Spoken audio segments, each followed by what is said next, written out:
Hello, can you hear me? Hello, yes. Can you hear me too? Oh, I can hear you. Perfect. How are you Okay. doing? I'm good. How are you? I'm good too. Enjoying a few interviews today and then Yeah. heading back on the road. Yeah, so all good. Okay.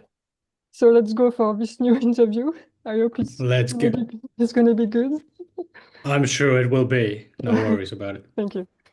So we are here to speak about your new album, Tochik, that is out since a couple of weeks now. So how do you feel about it? Are you happy with the fan response and the reviews?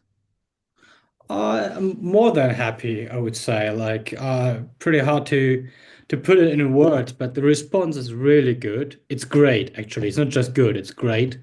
Um, Also now live playing the songs, I was really surprised that a lot of people already really, feeling the lyrics. Like they already got the lyrics and the chants and the shouting while we play those songs. It's amazing. So overwhelming. Let's put it this way. It's overwhelming. I'm more than happy with the release. Yeah. Yeah, and I think the album got number 11 in the German charts. That's So right. That's right. that's a good news too, I guess. Maybe the best you have done so far.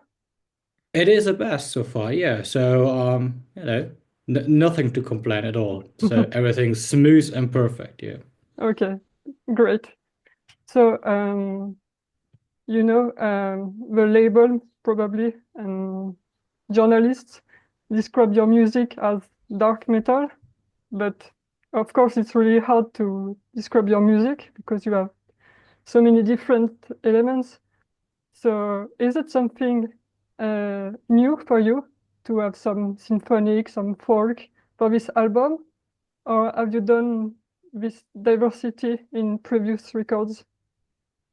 I think we always pushed boundaries. We're not keen on staying in some kind of genre. We want to put it this way or phrase it that way.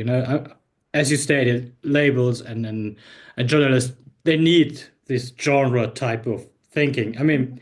how do you tell someone, okay, that might sound a bit like this way? So obviously you label in our case, you label us as dark metal.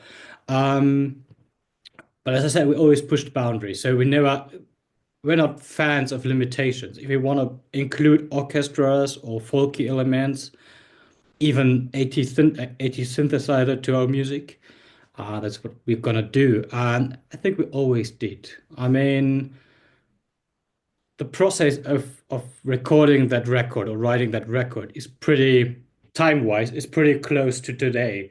So it's hard for us to have like an objective view on what changed, You're too close, too familiar with the process. Um, so I would say not that much changed, but obviously in a retro perspective, a few years maybe to come, we're gonna be like, oh yeah, actually there was kind of a change. Maybe we had more influence of 80 synthesizers than we did previous records. But for the moment, I would say we didn't move too much from our base, from our foundation. Yeah, I must say I didn't know you before, and the first song I heard was Tochik, Mhm. and the next song was oh, I don't remember the title. You know, the pirate song about Yeah, yeah. so totally Stirb different. langsam, yeah. Yeah, thank you. So it's a big surprise for people who don't know you to have so different. I was expecting a very synth pop metal graphic album, and it's not like this at all. It's really Yeah, yeah. I think we have a lot of facets, also not lyric-wise, but musically on the record. Like you said, the Stirb langsam is more kind of a shanty song, and may some people would argue that it was really risky to put this as a second single. Mhm. As you Yeah, said, like before this was Too Chic was kind of a synthesizer, metalish, Heim, and so that one was kind of maybe risky. I mean, in the end, it turned out pretty well, I think. And I mean, the idea behind the song is that it's it's challenging, or let's put it this way, criticizing the abusive consumption of alcohol, which we often face, let's put it this way, in rock and metal music, you know. Maybe if it would be in a different genre, it would be some other drug or something else that it can be addictive.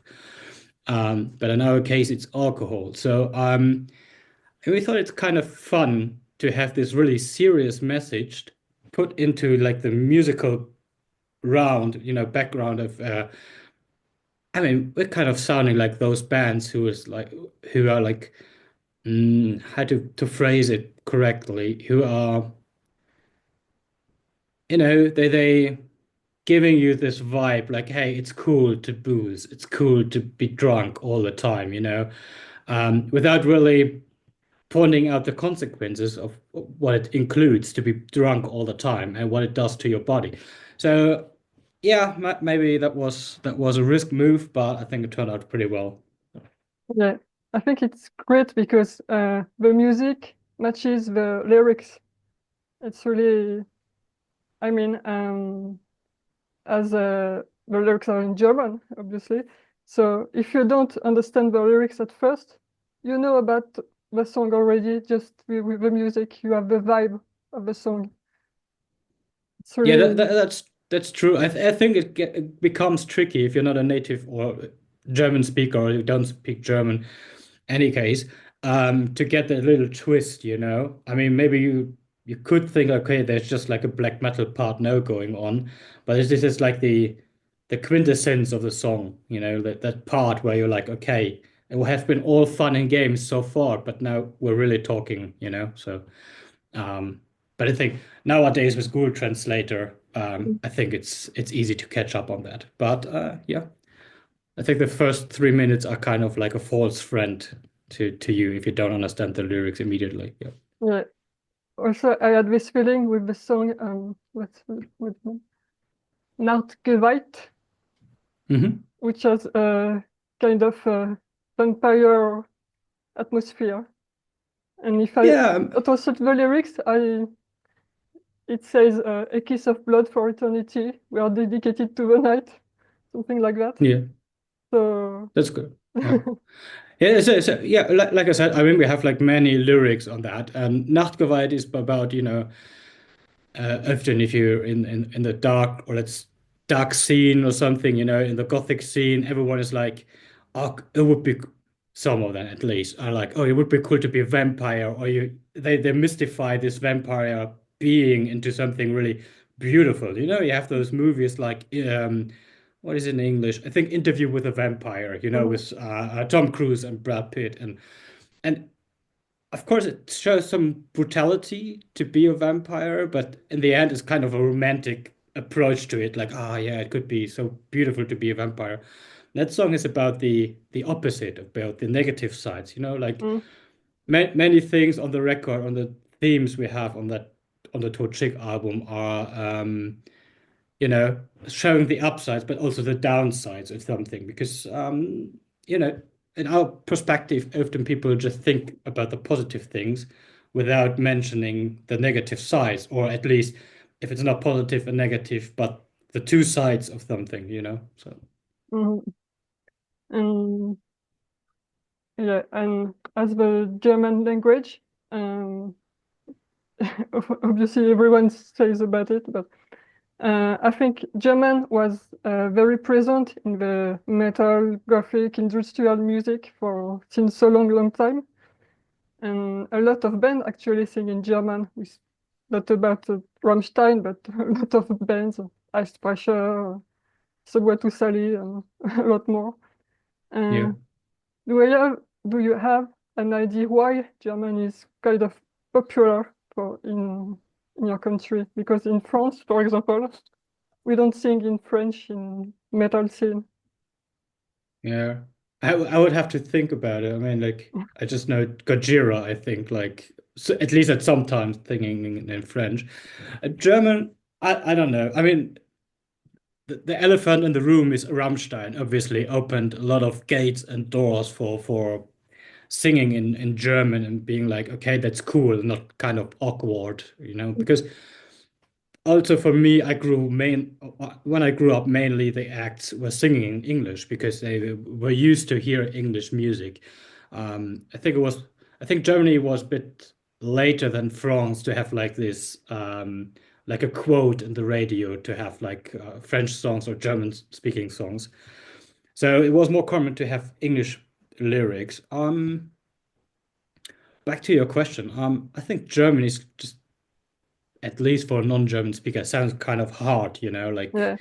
so really rough. And I mean, metal music is rough, so I think it's a good combination. I think it's a perfect fit for the ears of a lot of people. So I think that's pretty much the main reason. And of course, the acceptance due to the um, due to Rammstein and Oomph and Subway to Sally, who were in the early 90s starting singing in German and opened a lot of doors for us. Mhm. Yeah, it's true. But not so many people speak German, so you can say it's not easy for to get fans around the world, or But Yeah, yeah. I would agree and disagree. Let's put it this way. Agree on the side that obviously, yeah, there is uh, some kind of a closet, some kind of a curtain for a lot of people who are like, oh, German now. We don't need them to play somewhere else than in a German-speaking country. But on the other hand, we just talked about the language and the Google Translator. So I think it's more and more open up. You don't need the feeling, you don't need the lyrics to get the feeling of a song, of a certain song. When I'm listening to Sigur Rós, I'm I don't know any Icelandic, I don't speak it at all, but I get the feeling of a song. So it's the same for NACHTBLUT, for bands who are singing in French, for example. And even if they just translate the lyrics, but they can't sing the lyrics in live. For example, when we play in China, usually the people are singing the melodies, which is also totally fine and beautiful. It's the same magic happening, the interaction between the crowd and us. So for me, there are no boundaries, even if it's in German or any other non-English Mm, language. Yeah. mm. And can you tell me more about the song Manchmal kommen sie wieder, please? I think it's my favorite song from the record. Oh yeah, it's about like a devilish circle for mankind because we're tending to create something, and at some point, for what reason so ever, we often destroy the beautiful things we just achieve. And without learning from it, we're repeating ourselves over and over again. Like we're building up something, we destroy it. We don't ask questions about it, or at least we don't learn from those questions and answers we just got from what happened. And we do it again and we do it again. So that's the main message of manchmal kommen sie wieder. I mean, just take a look around in the world. I think there's many repetitive things happening at the moment. So you're like, okay, again, really? All right. Yeah. We didn't learn, obviously. Mm, mm, mm. Um, yeah, also, I wanted to ask if your music was inspired by movies, because Stirb langsam is the title of a famous movie, I think. Mhm. It is. I mean, you got to find some movie titles. Let's put it this way. I mean, Schneller als der Tod, at least in German, it's also a movie title. Um, and some others. You don't spoil them. If you find out, it's good. If not, never mind. But the songs are not about those movies or not the movie inspired. It just happened to be a quite funny coincidence, like just happened to be like this. So, I mean, we also have like the bonus track on the deluxe version, which is called like the Glorreichen Sieben, which is also like a Western movie in German translated. So, but no intention behind to name them after movies. So, I Okay. mean, obviously, for example, Schneller als der Tod is influenced heavily by Western movie soundtracks and scores. I mean, it's Yeah, like Ennio yeah. Morricone, kind Mm, of yeah, combined with metal. So yeah. yeah, sure. And so the record was produced by Chris Harms from Lord of the Lost. So did you have him in mind before recording it? Or and what did he bring to the record?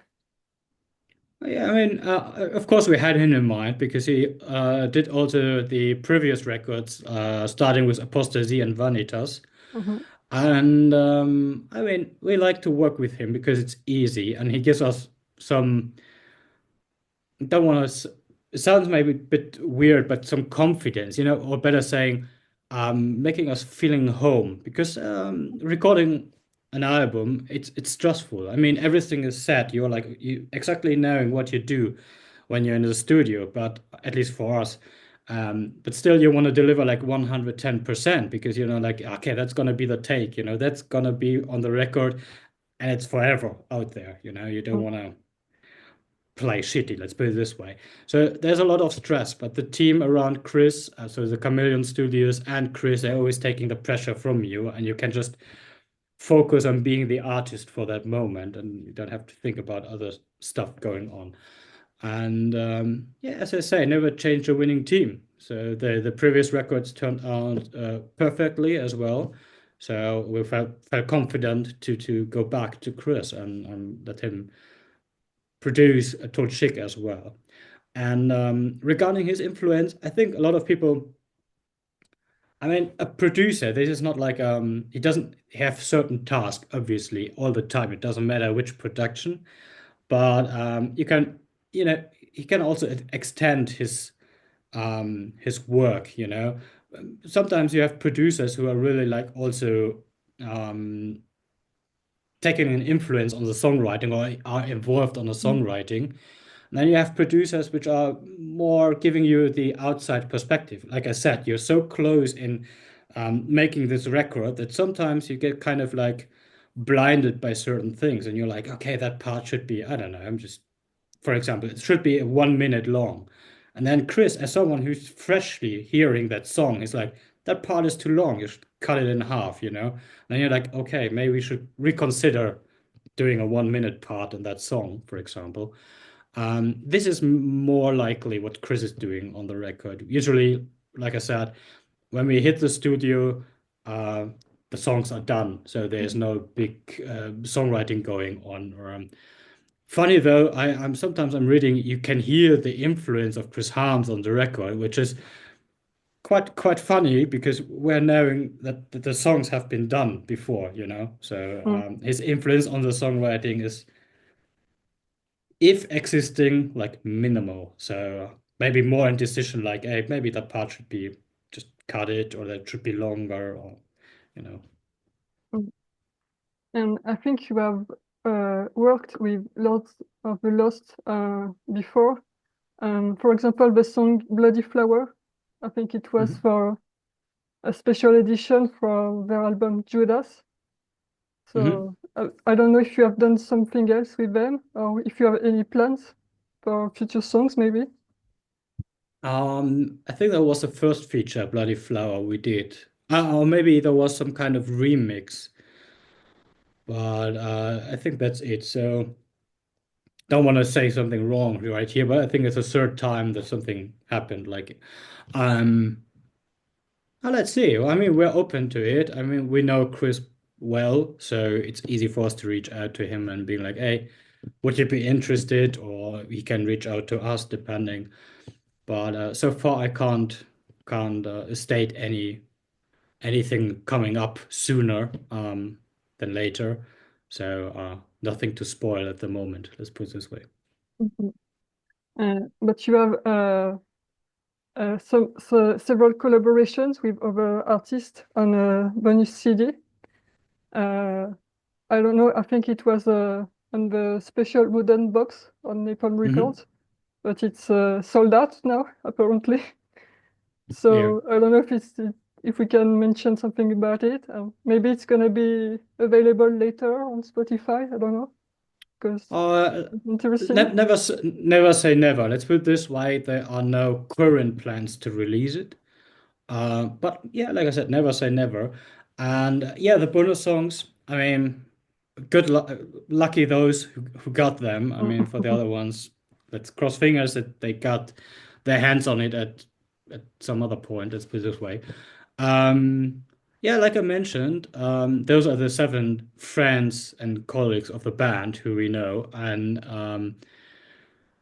as we already talked about, that for music, you don't need to understand the lyrics to get the vibe of the music, you know. So we thought it's kind of an interesting experiment to just send our friends the song, you know.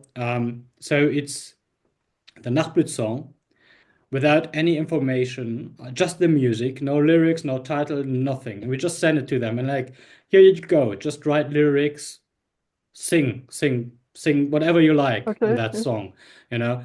And yeah, we just wanted to see what they're coming up with, you know. Like, I mean, obviously, like when you have something heavily influenced by Ennio Morricone and Western movies, like Eric did on his part from Subway to Sally. He also got something lyric-wise, you know, tending to a Western movie, Mhm. but you have something totally different. Like for example, Chris had a song, and I think Frank from Schattenmann and many others, Asenblut, you name it. So yeah, it was just a happy experiment to see what they feeling, what they how they perceive the music we're giving to them, and voila. So here we go. That's Yeah. Sounds very interesting. I wish I could listen to them, but I don't know. Um, so, what are your plans for this year? Any touring plans, I guess? yeah. I mean, currently we're on tour in Germany, Austria, Yeah. Switzerland. Then we're heading to the summer festival season, and then there's some more touring coming outside of Germany, Austria, and Switzerland for this year. But unfortunately, at the moment, I can't spoil anything. Just saying that there will be more touring going on, and it will be outside of the German-speaking area, let's put it this way. Of course, there will be some more coming also for the German speakers, let's put it this way, but Mhm. let's say, just give us a couple of weeks left, and then maybe there will be some news. Okay. Just a couple of questions to know you better. I don't know if you have time to listen to a lot of music, but do you have like three bands maybe to recommend or three albums from last year that you really liked?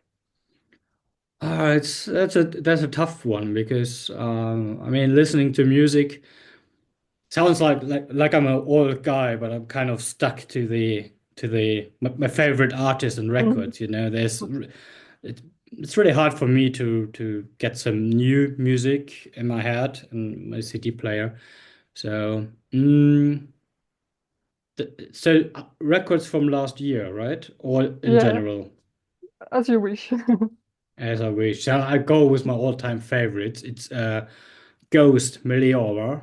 Um, Probably Marilyn Manson, Mechanical Animals. Mhm. And the third one, why not? Rammstein, Sehnsucht. Okay. And now a question about places to play. Do you have favorite places? Like could be a country, a venue, a festival, and places you wish you will play.